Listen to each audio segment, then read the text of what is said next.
오늘 교리는요, 감사의 마음으로 살기라는 제목을 한번 지어봤습니다. 제목만 봐도 아시겠죠? 오늘 교리는 감사에 관한 이야기니까요. 우리 감사에 대해서, 그리고 이 감사가 얼마나 큰 의미가 있고 기쁨이 있는지 한번 찾아보면서, 느껴보면서 오늘 교리 따라가 보면 좋을 것 같습니다. 먼저 평소와 마찬가지로 복음을 읽어봐야 되겠죠. 오늘 복음은 루카복음 17장 11절에서 19절의 말씀이고요. 일어나 가거라 내 땡땡이 너를 땡땡하였다. 땡땡 찾으면서 읽어보면 좋겠습니다. 루카복음의 말씀입니다. 예수님께서 예루살렘으로 가시는 길에 사마리아와 갈릴레아 사이를 지나가시게 되었다. 그분께서 어떤 마을에 들어가시는데 나병 환자 10사람이 그분께 마주 왔다. 그들은 멀찍이 서서 소리를 높여 말하였다. 예수님, 스승님, 저희에게 자비를 베풀어 주십시오. 예수님께서는 그들을 보시고 가서 사제들에게 너희 몸을 보여라 하고 이르셨다. 그들이 가는 동안에 몸이 깨끗해졌다. 그들 가운데 한 사람은 병이 나은 것을 보고 큰 소리로 하느님을 찬양하며 돌아와 예수님의 발 앞에 엎드려 감사를 드렸다. 그는 사마리아 사람이었다. 그러자 예수님께서 말씀하셨다. 10사람이 깨끗해지지 않았느냐? 그런데 9은 어디에 있느냐? 이 외국인 말고는 아무도 하느님께 영광을 드리러 돌아오지 않았단 말이냐? 이어서 그에게 이르셨다. 일어나 가거라. 내 믿음이 너를 구원하였다. 주님의 말씀입니다. 그리스도님 찬미합니다.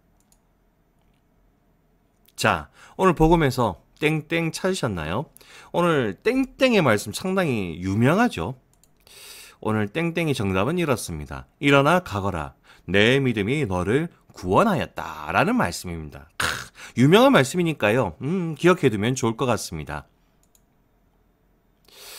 그러면 본격적으로 오늘 교리 내용을 이야기해야 될 것 같은데 제 이야기로 오늘 교리를 좀 해볼까 합니다. 시무님한테는 동기 시무님이 계십니다.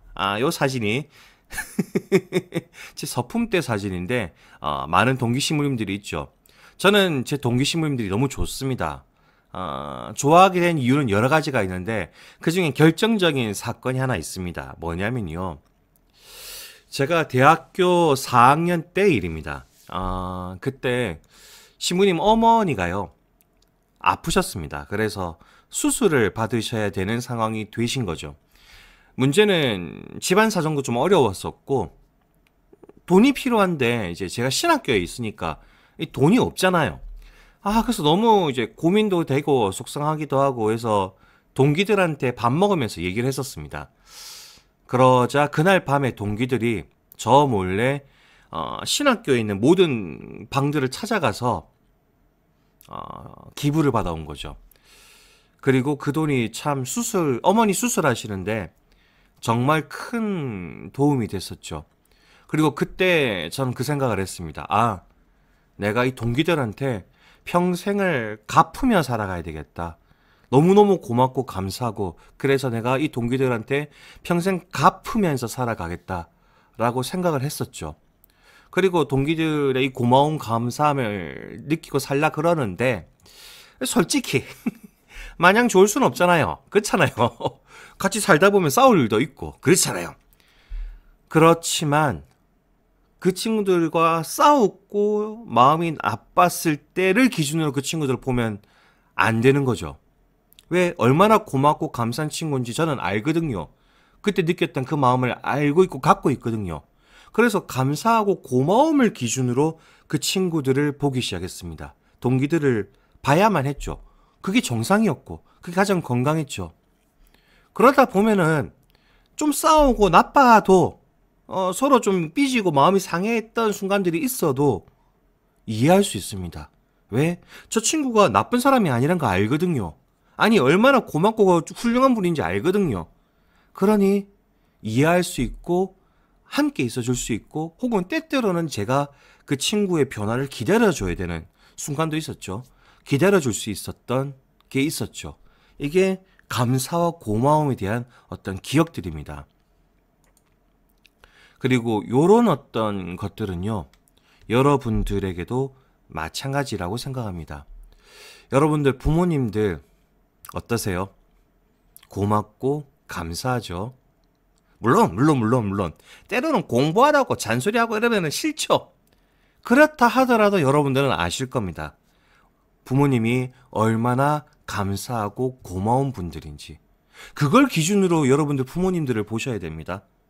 그걸 기준으로 보셔야 됩니다. 왜? 그런 분들이니까. 그리고 그런 것들을 보고 있을 때 그분들의 속상함들, 그분들의 절박함들, 그런 것들이 보이기 시작하죠. 때때로는 부모님이 사랑해서 하는 말이 정말 피곤할 때도 있습니다. 근데 그걸 사랑인지 우리가 볼 수 있게 해주는 힘은요, 부모님들의 감사함과 고마움을 내가 알고 있느냐 모르고 있느냐, 그것이 아주 중요하죠. 그러니 여러분들 삐지고 섭섭한 마음으로 부모님을 보지 마시고요, 감사하고 고마웠던 그것으로 부모님을 보실 수 있으셨으면 좋겠습니다. 더 나아가 친구들도 볼 때도, 그 외에 많은 사람들을 볼 때도 내 주위에 있는 친구들 중에 정말 쓰레기는 잘 없거든요. 없어요. 그 친구들이 가지고 있는 좋은 점들을 바탕으로 한번 보십시오. 그러면 정말로 그 사람들이 가지고 있는 좋은 것들, 가지고 있는 많은 것들이 보이기 시작하실 겁니다. 그리고 이 이야기는 여기까지 발전할 수 있습니다. 조금 어려운 질문일 수 있는데 여러분들 오늘 하루 어떠셨어요? 즐거우셨나요? 재밌으셨나요? 짜증나셨나요?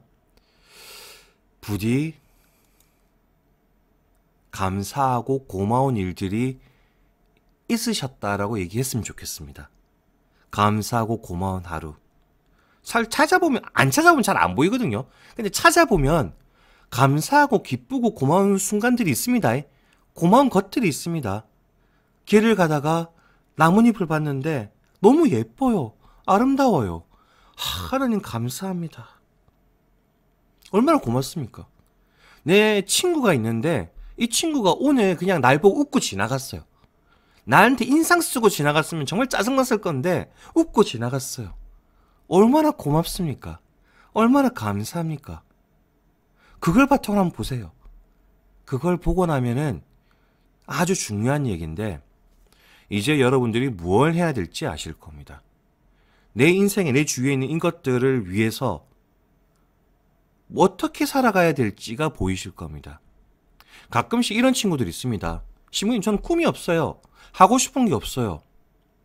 그러면 한번 돌아보십시오. 내가 무엇을 사랑하고 있는지, 내가 무엇을 감사해하고 있는지, 무엇을 고마워하고 있는지, 내가 그런 것들을 느낄 마음이 되어 있는지, 그걸 느끼지 못하고 있다면 찾아보십시오. 느껴보십시오. 그러면 보이실 겁니다. 무엇을 해야 할지, 무엇을 내가 지켜나가야 될지, 내 주위에 있는 이 사랑하고 고마운 것들을 위해서 내가 무엇을 해야 될지 생각하고 고민하게 되실 겁니다. 그러니 감사하고 고마운 마음으로 세상 한번 보십시오. 달라지실 겁니다. 오늘 독서와 복음은요, 다 이 감사에 관한 이야기들입니다. 오늘 1독서 보면요, 1독서에는 이 나아만이라는 사람이 나옵니다. 이 사람은 포인트가 이겁니다. 이스라엘 사람도 아니고요, 하나님을 믿는 사람도 아닙니다. 나아만이라는 이 사람이 나병, 오늘날에는 한센병이라고 불리는데 피부가 조금 이렇게 썩어 들어가는 병이죠. 그런 병에 걸리셨었는데 하나님을 믿는 예언자 엘리사가 와가지고 이 강물에 들어가서 하면 깨끗이 나을 거예요 했는데 들어가서 봤더니 나아버린 겁니다. 그러자 나아만이 하나님께 감사하면서 이렇게 말합니다. 이제 저는 알았습니다. 하나님은 오직 이스라엘에만 계십니다. 라고 감사의 말을 하는 게 오늘 1독서입니다. 오늘 2독서는요, 좀 말이 좀 어렵습니다. 한번 읽어보시면요, 좀 어려운데 일단은 오늘 2독서를 쓰신 사도 바오로는 요거 아셔야 됩니다. 지금 감옥에 갇혀 있습니다. 하나님 말씀을 선포하다가 감옥에 갇힌 상태에서 오늘 글을 쓰셨거든요. 그 감옥 속에서 이렇게 말합니다. 한번 같이 읽어볼까요? 시작. 이 복음을 위하여 나는 죄인처럼 감옥에 갇히는 고통까지 겪고 있습니다. 왜 사도 바울은 이라고 했을까요? 왜? 여기 나와 있습니다. 감사하기 때문에. 하나님이 주셨던 이 복음이 너무 고맙고 기뻐서 감옥에 가더라도 하나님 말씀을 알렸던 겁니다. 이게 오늘 사도 바울입니다. 그리고 오늘 이 독서가 어렵다 했잖아요. 되게 깊은 말들이 있는데 요 파란 줄로 그어놓은 것들, 제가 파란 줄로 해놓은 것들이 고로 깊은 내용들인데 좀 어렵습니다. 그래서 나중에 혹시 다음에 교리할 일이 있으면은 요것도 한번 해보죠. 어쨌든 줄은 꺼놨는데 한번 읽어보겠습니다. 고통은 하느님이 우리를 떠났다는 뜻이 아니라 오히려 우리 곁에 계셔서 더 큰 사랑을 보여주는 시간이 된다고 가르쳐 주셨다. 오늘 이 독서의 내용입니다. 조금 어렵죠? 자, 오늘 복음으로 넘어가면 오늘 복음 다 너무 간단한데 멋있습니다. 오늘 복음에 10명의 나병 환자, 한센병 환자분들이 오십니다. 그리고 이 사람들이 다 예수님께 치료해 주십시오라고 했죠.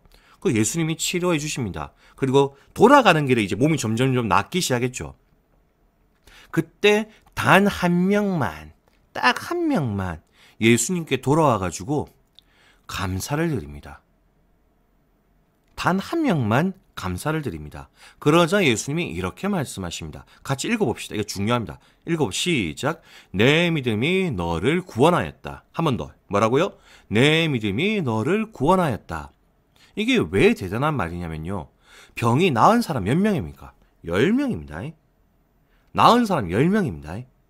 구원받은 사람은 1명인 겁니다. 무슨 말일까요? 병이 나은 게 구원이 아니었던 겁니다. 병이 10명이 나았지만 이제 새로운 삶을 새롭게 나아갈 수 있는 예수님이 바라는, 하나님이 바라는 길을 갈 수 있는 사람은 1명이었던 겁니다. 어떤 사람? 감사를 올렸던 사람. 줄 그어보죠. 내 믿음이 너를 구원하였다. 이것은 단순히 몸의 병이 낫는 것보다 예수님과 깊은 관계 속에서 구원을 얻는 것이 더 중요하다는 뜻이다. 자, 제가 다르게 적어놨습니다. 한번 적어보죠. 감사의 눈으로 보면 세상이 다르게 보이고 자신이 다르게 보이고 가야 할 길이 보인다. 별표 치십시오. 여러분들이 감사의 눈으로 볼 수 있다면, 하나님이 주신 이 세상을 감사의 눈으로 볼 수 있다면, 이 삶 속에서 감사의 순간들을 찾을 수 있다면, 그걸 느낄 수 있다면 세상이 달라 보이실 겁니다. 여러분들의 하루가 달라지실 겁니다. 그리고 여러분들 다른 삶을 사시게 될 겁니다. 이 감사하고 고마운 것들을 위해서 무엇을 해야 될 것인가가 가슴속에서 나오겠죠. 그거 하십시오. 그거 하십시오. 그리고 그게 여러분들의 길입니다. 그 길을 가졌으면 좋겠습니다. 그리고 오늘 주보에는 그 중에 한 가지 미사도 좋다라고 적어 있긴 합니다. 줄 것이고요. 그리고 오늘 주보 끝에 이렇게 적혀 있습니다. 같이 한번 읽어봅시다. 시작. 감사는 하느님과의 관계를 맺고 구원의 길로 나아가는 사랑의 표현이에요. 한 번 더. 감사는 하느님과의 관계를 맺고 구원의 길로 나아가는 사랑의 표현이에요. 구원으로 나아가는 사랑의 길이니까 꼭 우리 감사하며 살아갔으면 좋겠습니다. 오늘 말씀 실천하기는 그래서 이런 게 나와 있네요. 무엇인가 내가 원하는 것을 간절히 바라며 기도해 본 적이 있습니까? 있으셨으면 좋겠습니다. 적어보시죠. 그리고 그 기도가 이루어졌을 때 예수님께 감사의 기도 드렸나요? 안 드렸으면 지금 드리십시오. 안 드리셨으면 지금 드리십시오. 기도해서 이루어졌는데 감사의 기도 꼭 해야죠. 꼭 기도하셨으면 좋겠습니다. 더불어서 오늘이요, 군인주일입니다. 군인주일입니다. 우리가 안 보이는 곳에서 나라를 지키고 있는 형아들이죠.